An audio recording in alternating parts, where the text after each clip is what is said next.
Hey CK, how's it going? It's going well. How about you? Doing good, man. Doing good. Thanks for sending that video. I was just checking it out before meeting here. Sounding great, man. This one's Having fun with killing me, though. This one's killing me. it. Yeah, it's got some twists and turns to it. But you got the tricky parts down for sure. Like the shift up the neck on the A section was really smooth in your video, and then the B section, I know is a little bit weird because it feels crooked, but it's not crooked, right? It feels to me like it should have some different time signatures in there, but it's all straight. So just getting the feeling down is part of the challenge. And then the third part does have those crooked measures, which makes it a little bit weird. Yeah. Um, yeah, I you're doing think really good. it's interesting too because it's a very trebly. It's a high it's a treble song, right? So um it sounds like I feel like it sounds thin, like I'm playing it and it's thin. Right, yeah. So I was noticing, at least on the B section when you're playing through, sounds like there's some muting, or maybe some weak notes in there that might mostly just be your left hand trying to make sure that your left hand is synced up with your right hand, that you're holding down the notes for as long as possible before, going on to the next one. That's always a constant battle. I think maybe I've shared this with you before, I forget, but I tend to think about my two hands being connected, right? It's like instead of thinking about, okay, I hope my hands line up, without giving myself a fighting chance that they actually will, try to see if you can give some type of hierarchy or leadership role to one hand. And for me, it helps out to think about my left hand being the leader, thinking about, okay, there's a rhythmic responsibility to my left hand as well as my right. In fact, I want my left hand to be the trigger that indicates for my right hand to follow through the strings. And for me, that really helps clear up any issues because oftentimes I find that my left hand is a little bit behind my right hand, which ends up creating that muting or kind of weak sound that you're talking about there.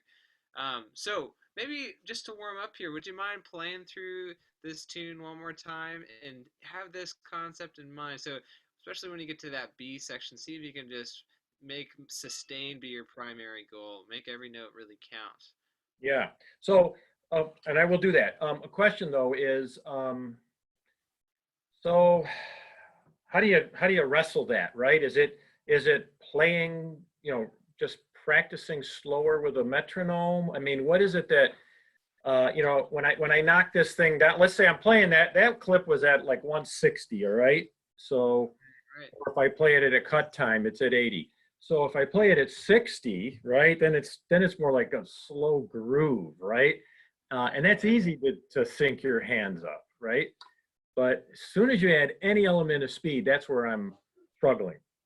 Right, sure. I think there's something to be said about playing things slow for sure. At 60 beats per minute or 120, depending on how you think about it, you should have time to really think about every note, and that's the mentality you want to instill in your playing, no matter what speed you're at. You want to have some type of gravity to everything you play.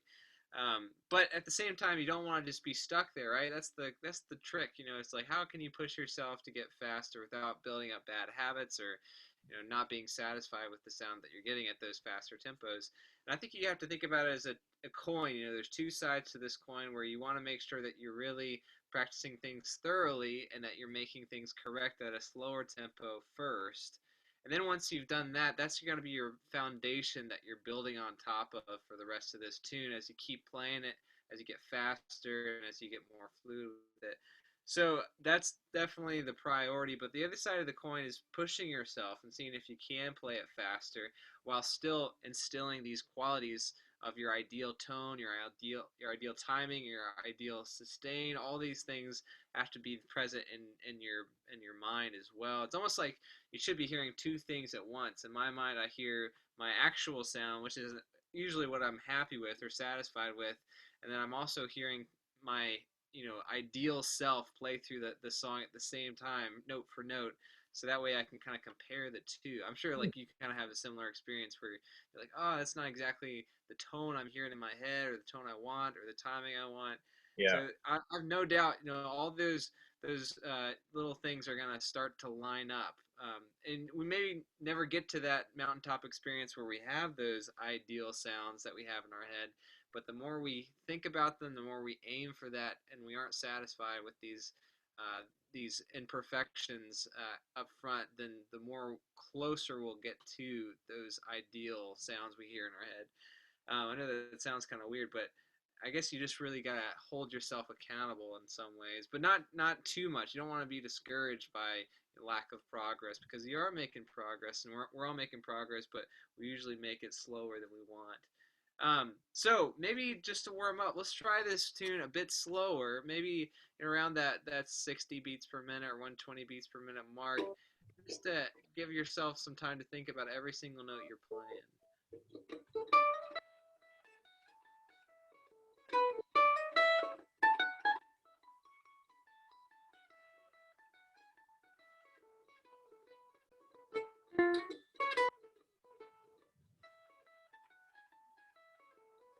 And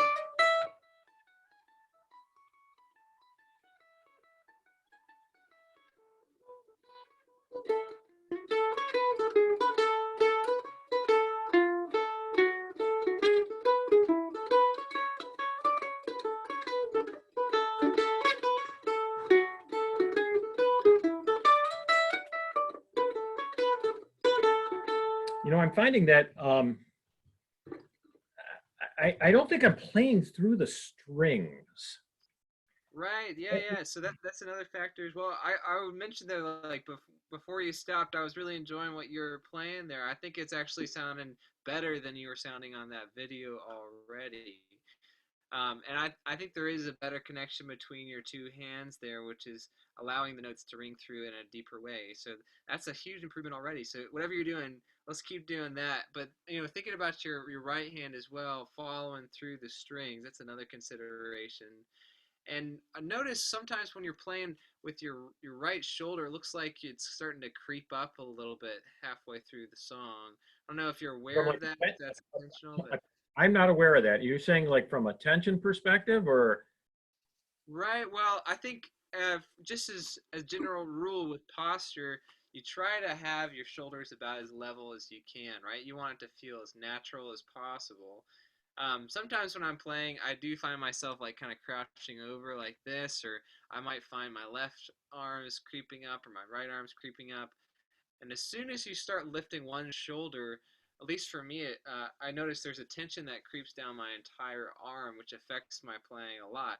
So I would imagine if you have your right shoulder up like this, there's going to be some tension that's creeping down into your forearm and into your wrist that might stop you from following through with your right hand. So that's one consideration.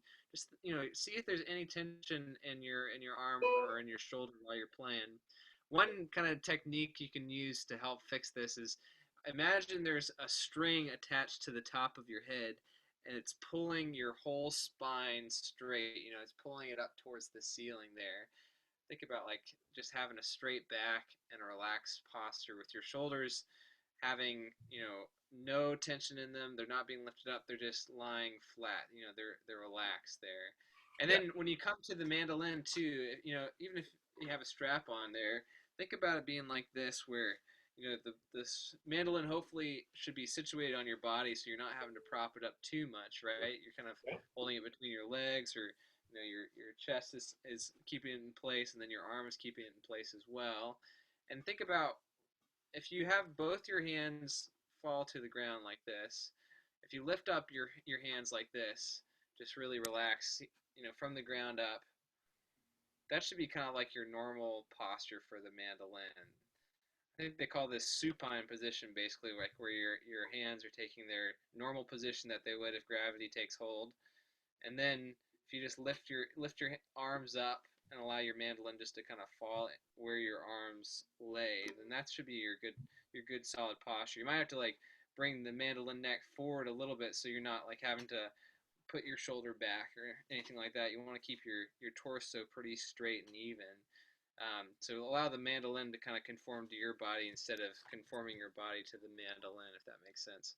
yes. That looks good right there, CK. Nice, nice. And as you're playing here too, we've talked a little bit about this, I think, right? You remember talking about rest strokes? We talked much about that before. Are rest strokes, are you saying just playing, keeping time with your hand during like a quarter note, you're saying, or?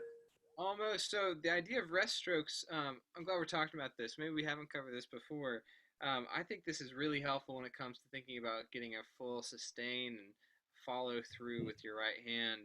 Is this idea of rest strokes, which is a simple idea. All you're doing is you're allowing kind of the weight of your hand to push through both strings in the set, and then you allow the pick to rest on the next set of strings. So you're Yes. not actually stopping it physically at the end of the stroke, but you're allowing the string to stop it for you. So if you push down through your D string, you should be resting on your A string with the downstroke there. Yes. And it should be one fluid motion too. It shouldn't just be like pluck and then rest. It should be one swift sweep there. And that's ensuring that you're hitting both strings and you're really following through, and your right hand staying relaxed as well. You can do the same thing with your upstrokes, although it's a little bit harder. So if you do an up from your D, you should be resting on your G afterwards.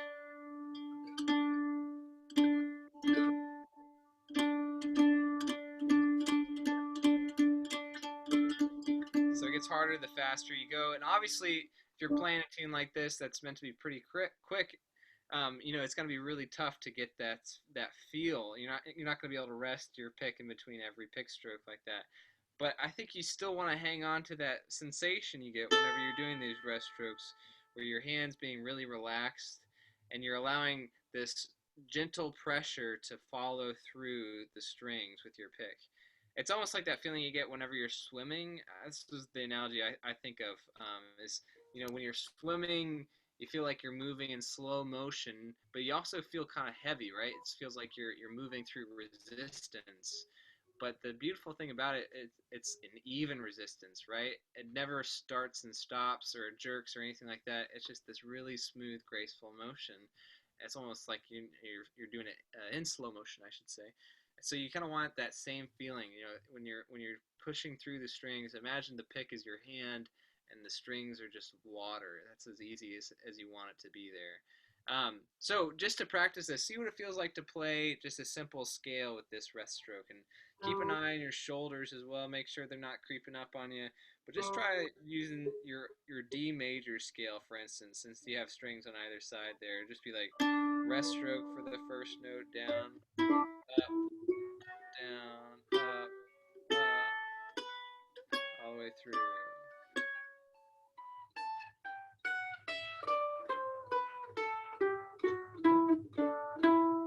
Oh, cool. Yeah, yeah. So yeah, you got the scale. You just got the scale. No problem there. Just make sure that you're really resting for each one of those strokes there. There should be like a real physical wall that you're hitting every time you play through there.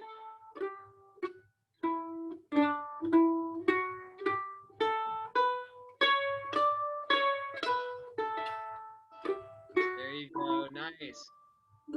Getting the hang of it. Very cool. You should already be feeling a little bit different, right? I can tell you're getting a really full sound now. Does that feel any different to you? It does, and there's times like when I'm playing, things are floating, and then there's times where things sound shallow. So just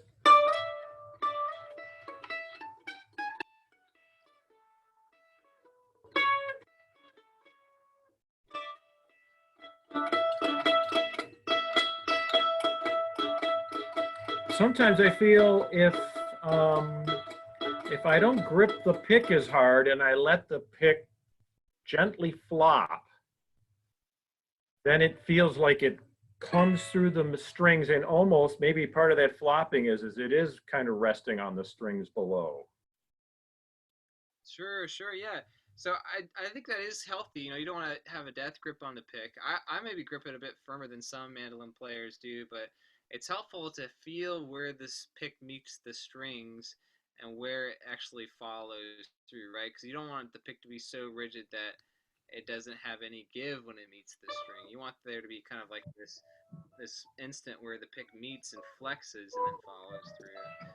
And that's another huge consideration, right? Is that you're not just swinging at the strings and hoping for the best and hoping that it actually makes contact.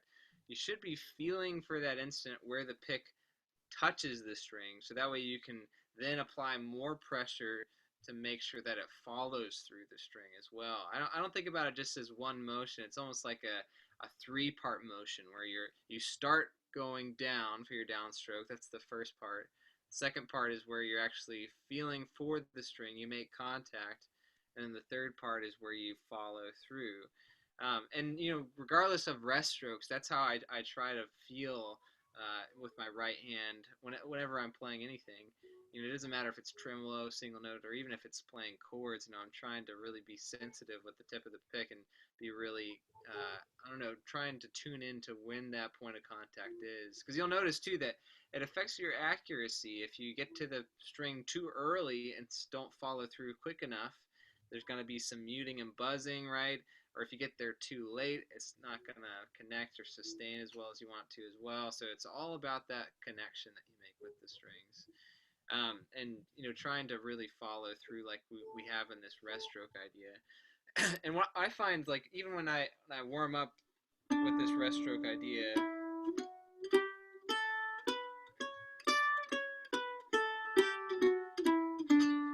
I notice I'm feeling pretty relaxed with my right hand.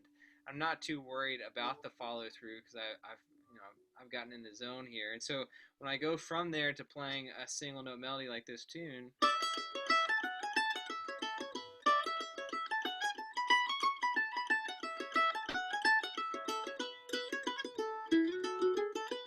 feels like I'm able to make contact a little bit better because I'm familiar with that feeling.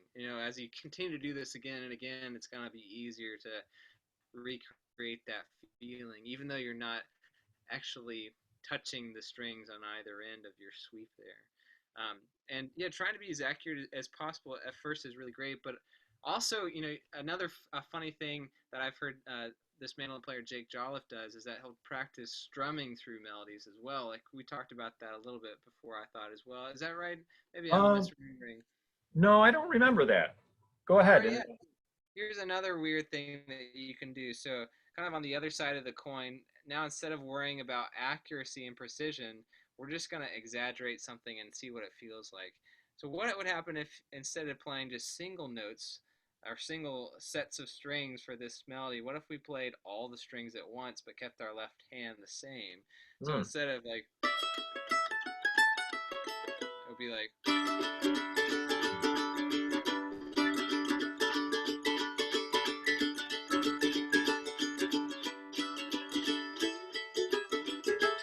you might be wondering, like, what in the world is the purpose of this exercise? But I think it's valuable for a few reasons. One, it's actually going to make sure that you know the tune really well because it's going to sound very strange. And Yep. it might even prove to throw you in your left hand for, like, what notes you're actually playing because it's hard to hear what's going on. But at a deeper level with your right hand, I think it's going to get you in this mode where you feel relaxed and you're following through. You're getting a really full sound out of the instrument. And then all you have to do is think about localizing that motion, making that swing smaller but keeping the feeling the same in order to get that accuracy that you're looking for. And some mandolin players, they change their technique from going from playing chords to playing single note to playing tremolo. Like maybe those are some three categories that they might have a different right hand grip, or they might have a plant on the tremolo, or they might tend to flail their fingers when they're playing chords, but not when they're playing single note melodies. That's fine. You can experiment around with that if you want. But I kind of like having this consistent grip and feel for all three of those categories. So that way you're not having to worry about changing your whole technique between those things. You're just staying relaxed and you're staying consistent no matter what's going on. And I don't think there's any reason why you shouldn't be able to do those three things with the same pick grip and the same feel. So this is just showing you how you can basically strum the melody on all four sets of strings, and that should be the same thing as playing the single notes. All you're doing is you're making the motion a little bit smaller. So I'd be interested to hear what it sounds like for you to do that. Maybe just play a little bit of that A section there just to get warmed up. It might be strange at first. Take it slow, but try it out. Wow.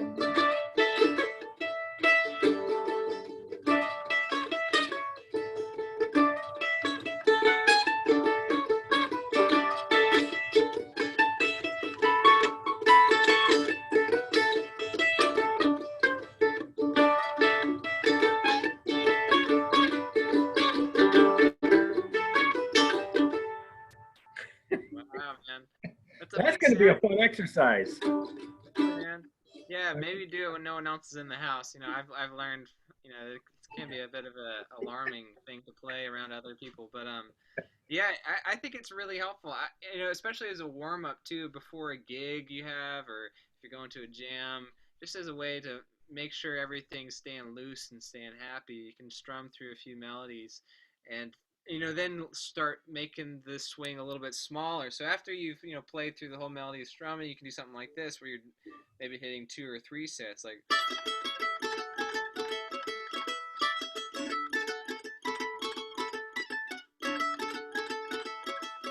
and then see if you can just hit the single notes as well.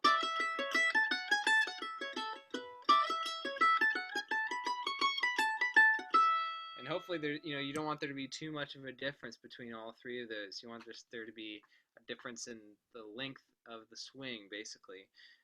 So give that a shot. And one last thing I'll say about this as well is I notice you're playing on that video really, really great. But I love it when you get to the end. Maybe you weren't happy with that ending that you played, the little lick at the end there.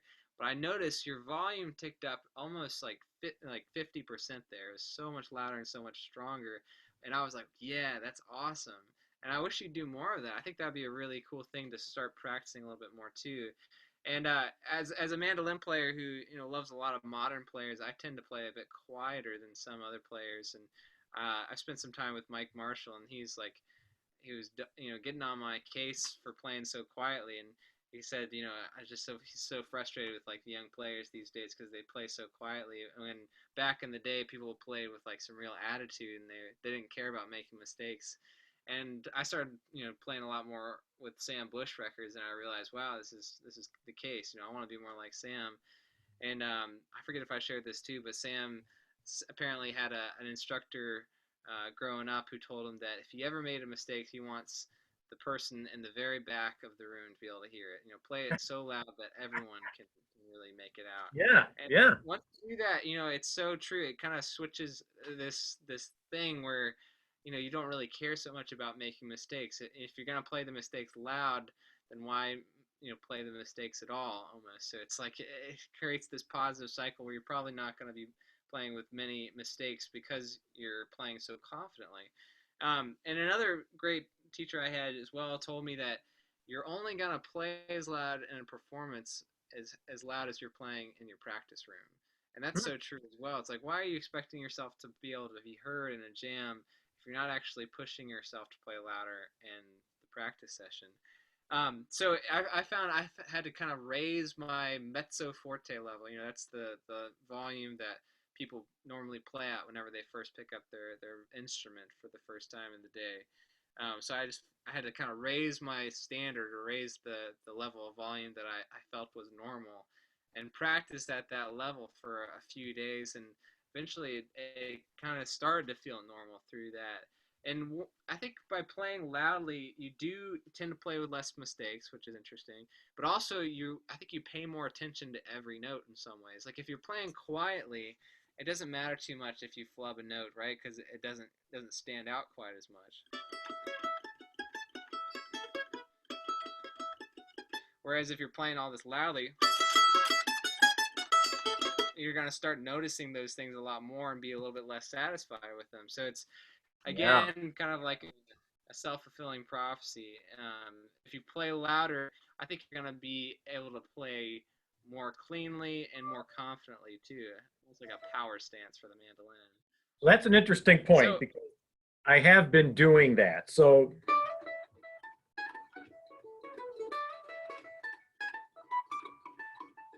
I've been trying to play with barely touching the instrument. sure, So sure. so let's just say like 1 year ago, probably I was still like death gripping.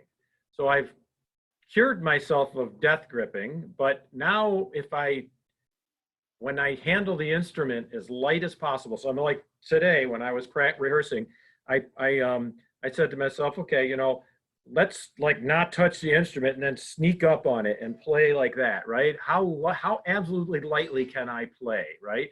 So Right, right. So how do you still have that muscular finesse but play loud? Right, right. So I don't know. I think it's probably much like athletics. I notice you're like a real fit guy and you've got like weights in the background and all this stuff. Before you know, it's like there's a balance between power and grace that you have in whatever you do. Like if you're a runner, you're trying to keep good form and you're trying to stay relaxed as you push yourself up the hill. I've been trying to get more into running recently and starting to finally feel like I'm actually making progress. Like today, I was running up the last hill of my route and I was like, wow, I feel like I can actually push myself and keep good form. And that's I think the same thing with mandolin. It's like you don't want to have that death grip where you're tensing up your muscles and causing harm, or maybe not getting a good sound out of the instrument. So you want to stay relaxed, but at the same time, you don't want to just be too delicate with it as well. I think you want to work up this technique like you're working up now, and finally kind of put some grease back into it, put some of that power back into it. So I think it's the same thing. It's like as I'm getting better at running, I feel like I can actually get more energy or more output out of my routine.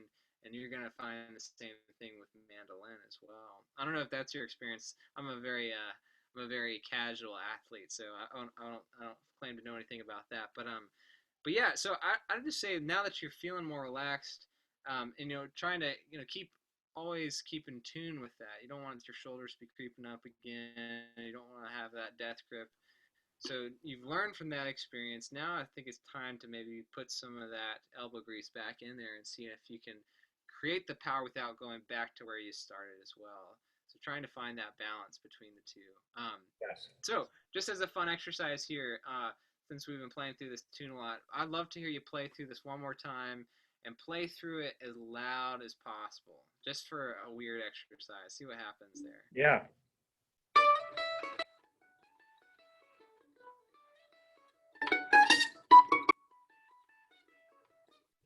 All right. I need to do it in a relax. Oh, I also don't want to play it with the R on my pick. All right, so that was your only do over. Okay, you gotta actually follow through this time. All right. I So got start to finish. You just gotta play as loud as possible. If you make a mistake, you gotta make it so that I can you. hear it all the way across the Atlantic tonight. All All right. right. I got you.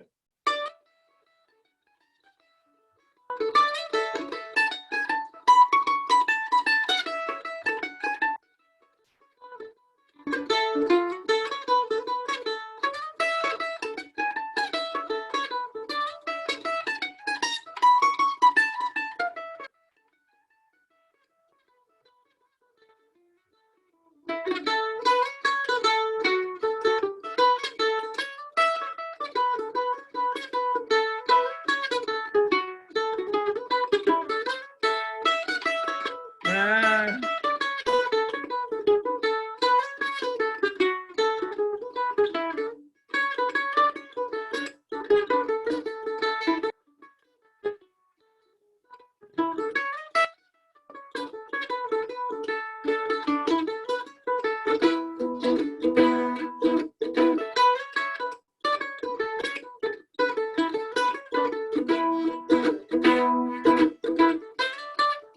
ah, Yeah, man. that's Now pretty we're bad. That's pretty bad. foot gas. That's it, man. That's called slugging on it. Yeah, man. I think Leonard would be proud. I think you're doing that tune justice, man. And it was amazing over the A section. It was so fluid. I know, like getting to the B section, maybe it's a little less familiar at this point since we've only been working on it a week. You've done an amazing job just getting this one down. So I don't have any doubt, you can achieve that same fluidity you had on the A section with the other two there. But maybe this week as you keep playing this tune and any of the other tunes we've looked at, Durang's hornpipe would be another good one for this exercise. Seeing if you can really bring it on the volume. You don't necessarily have to play that way all the time, although it can be helpful, like I was saying, to raise that volume overall for everything you're playing. But leave a couple minutes in your practice session just to really push yourself in this area. I think that'll do you well. It might help you pay attention to certain notes that are not speaking through as well as we want them to there.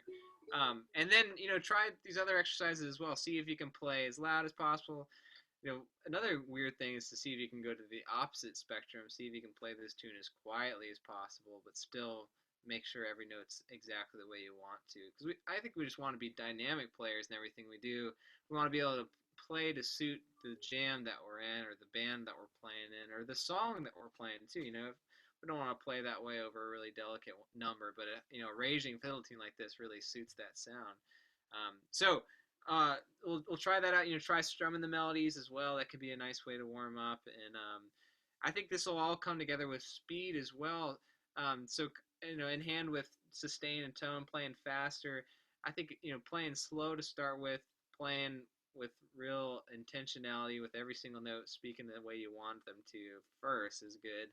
But then once you push yourself faster, you can't hold yourself to that standard and still push yourself to get better. It's like some days when I run, I want to try to run faster. I want to try to run longer, but sometimes it doesn't always work out. It's like, or maybe I'm not going to be as fast as I want to on this longer run that I'm going to do on Wednesday. Maybe I'll slow it down. So, it's like you just got to be on your toes and be able to accept yourself as you grow in this area. So I'd say push yourself to play faster, but don't worry so much about all those things. But when you come back to playing at a slower tempo, that's when you kind of reinstate these standards for yourself. And ultimately, with the goal that you will be able to play this fast and clean. Just try to keep that balance because you don't want to be too discouraged about your progress there. At least that tends to be my problem. Sometimes I'll like hold myself to too high of a standard and get depressed or get I'll lose enjoyment out of playing the instrument, and that's the worst thing that you can do, right? Because if you're not enjoying your instrument, then you probably won't pick it up to play it as often. You won't get better as faster. So it's like just finding that balance where you're really getting the flow of things. Which I have no doubt you're doing really well, CK. You're such a diligent worker at this stuff, so that's just gonna come with a little bit of time. So for next time, we've got some great tunes here. Why don't we check out another long form one? Let's see what I've got here. Okay, this I'm one, glad you checked out this Flinner tune as well. Did you get a chance to listen to this record that it's from? I did, and that's where when I make the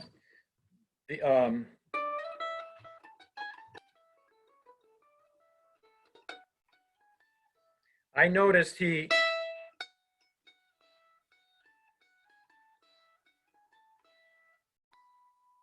Right. you were shifting up with your forefinger, and Sure, and sure. right, you were, and I was going, Right. So you're using the open string. That's a good idea for sure, man. well, I so I didn't realize you were doing that. when I slowed his down, that's what he did. Oh, okay, good. When I watched you doing the duet with him, that's what you did it your way. Oh, I okay, didn't nice. Okay. I didn't yeah. You're playing are you off a third when you do that with him? So I think I was playing the melody for that video. That was a fun show. We did just a little duo performance in Tennessee a few years ago, and it was right around the release of my first record. So we both learned each other's tunes and got to play them together. So I think I was playing the melody for that, and he was doing the harmony. He's got this crazy skill where he can just kind of come up with harmonies on the spot almost. He just knows the intervals so well. So I don't know exactly what he was doing there, but yeah, I was probably playing it the way that it's written out here. But I like what you're doing there. I think that's probably great. It's probably better to play more like he does than me, anyways. And man, Flinner is just such a great player and an amazing guy too. I hope you'll get to listen to more of his stuff. And he actually has some cool online resources where he'll play. He'll actually do like courses online through stuff like Zoom as well if you're interested. He does stuff like jazz and swing and does a lot of old time stuff as well. He's up in Vermont now, but yeah, he's got such an amazing discography too. One of my favorites he did. It's not bluegrass at all, but it's called "Walking on the Moon," and it's like a electric kind of ensemble with a full drum kit, electric guitar, electric bass, and acoustic mandolin, and it's all original compositions of his, kind of in a jazz funk style, and you wouldn't think it worked, just hearing it, described like that, but it actually sounds really cool. And So Matt, where did you Matt does study? some nice things. Where did you study with him at? So I went to this college called Bryan College, and it was kind of like a mishmash of a degree, but they allowed me to use mandolin as my main instrument, and I got to kind of pick the teacher that I wanted, and he was close by, so they offered to hire him as an adjunct for some Oh, lessons.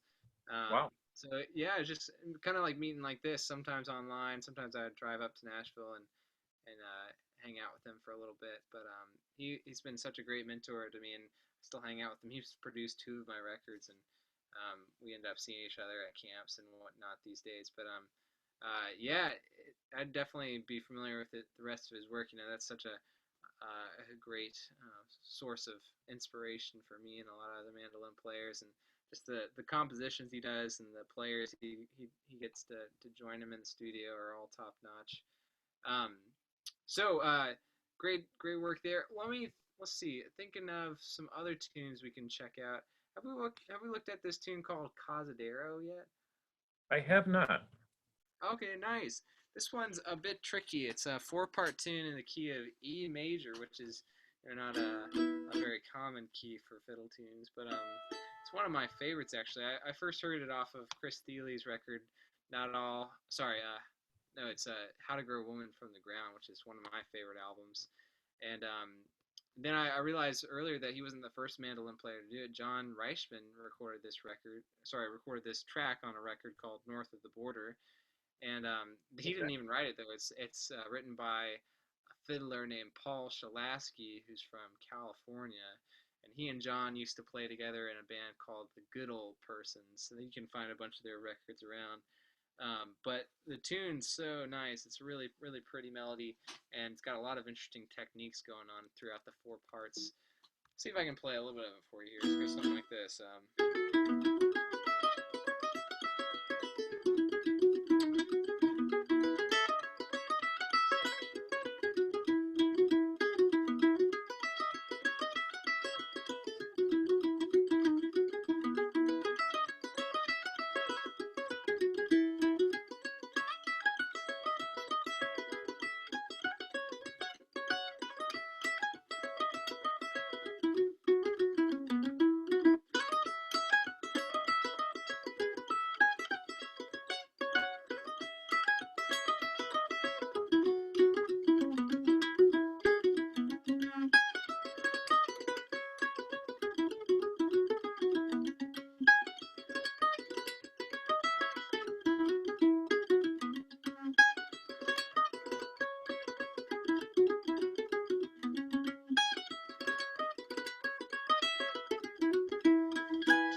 Something like that.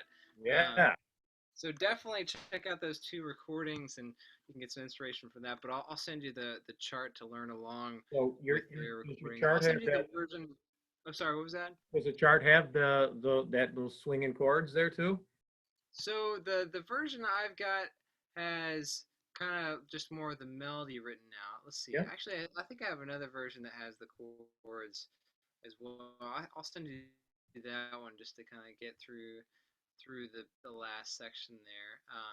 And that I think that's more along the lines of how John plays it. It may not be exactly the way that he does it on his record, but you can use that as a reference as you're learning this. But we'll focus on that, and this would be a really good tune to really make sure you're making all those notes sound clear. You know, as I was playing through it as well, it's like, oh man, I need to come back and work on some of these fingerings, make sure that's sustaining well. Because in the key of E, you also have a high third finger, they call it, where you're playing a lot on the sixth fret instead of the fifth fret. Yes. Which for me makes it a bit more challenging, right? It's like kind of a further distance for your ring finger to go, and the ring finger is actually one of your weakest fingers on the left hand there. So keep an eye on that one for sure. But I'll send you this tune, and is it cool to put another lesson on the calendar for next week there? Let's do it. Let's do it. Awesome, man. Yeah, very productive lesson. You know, I'm glad we're covering all this stuff. So It's really Just help increase your enjoyment as you're Can playing you through all can this you stuff. see that? Oh, nice. What's this? These are, I went and took all the Jethro chords for G, C, D, and A, right? I just wanted to finish this up in my head. So on the fretboard, I put the 3 positions of each, Oh, very cool. and then for each chord, I line them up, and then I'm looking at the whole picture then, right? So I can, go up the neck, see where all the positions lie, in the middle, where do they all lie, and at the nut end, where do they all lie? So Oh, very cool, man. Yeah, that's great. that's I'm so glad you're still thinking about those. That'll keep serving you well. And I'd actually use this tune Cazadero as a way of playing through the changes because I think those Jethro shapes will really get you through a lot of these chords. There's a few weird ones as well we can take a look at when we're back together next week. Yeah. But see if you can kind of approach what you know on this tune with those shapes. I think that would be a good thing to do as well. Yeah, Um, that's exactly why I was showing that. That's what made me think about that, because yeah. So Great, man. Yeah, yeah. good, good. Awesome. Well, awesome All work, right. CK, and hope you guys are staying well, and look forward to meeting up again next week. All right, man. Now, what about your wife? Where is she? Oh, she's here. Yeah, yeah. We're still over in Northern Ireland, and yeah, it's been good just to be here together for a little bit. Um, let's see what's coming up next. I guess I'm just kind of hanging around here for the next few weeks and kind of waiting to hear about when her her green card schedule appointment will be rescheduled. Sorry, I can't speak tonight. But we're waiting to hear back about like when the embassy is opening up because we're hoping to live in the States when all this is done and been waiting for a while for her green card to come in. We're supposed to have an interview back in April, but it all got canceled because of all this stuff that's going on now. But we're hoping maybe in the next few weeks that'll happen. Um, but yeah, thanks for asking, man. Hopefully, Yeah, things will settle down soon. Are you guys doing okay? we're doing good, man. We're doing good. It looks like I'm going to be working at home for a long time. So, Mm. Wow, which that's is good. that's kind of a good thing, right? I guess it's Oh, nice being home. I love it. Yeah, yeah, man. I don't want to have to go into an office again. If I don't, I know it's going to be at least probably this year. So that's the whole year, which is great. You know. Oh, wow, yeah, man. Well, yeah, there's definitely some silver linings to all this, even though it is really tragic circumstances. But I'm glad you guys are doing well, and It, I'm yeah, glad we're continuing to meet at this pace, man. We're really covering a lot of ground quickly. So keep I, up the I, good work, I all right, feel man.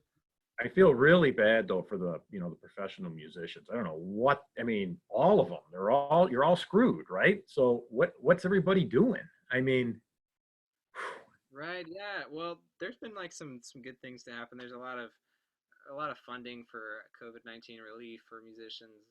I just got like a big check from the Recording Academy because I applied for their Music Cares fund that they're handing out basically to all qualified musicians. wow. So that's been good. I'm getting unemployment now too, so I'm not too worried. I'm actually making like comparable money to what I was making before, and I have a lot less overhead now since I'm not traveling as much. So I can't complain. It's actually working out pretty well, getting to save some money. So, um, but yeah, yeah, it is tough. Some folks who are in different situations and have a lot of bills to pay or big families to take care of. I know that's challenging, but I'm really thankful for how things have worked out for me for sure. Good. Yeah, All right. man. Stay safe, sir. You too. All right, man. I'll Oh, talk to you soon. send me a link for download. Will do. All right, man. All right. Thank you. Talk to you soon. All right. Bye now.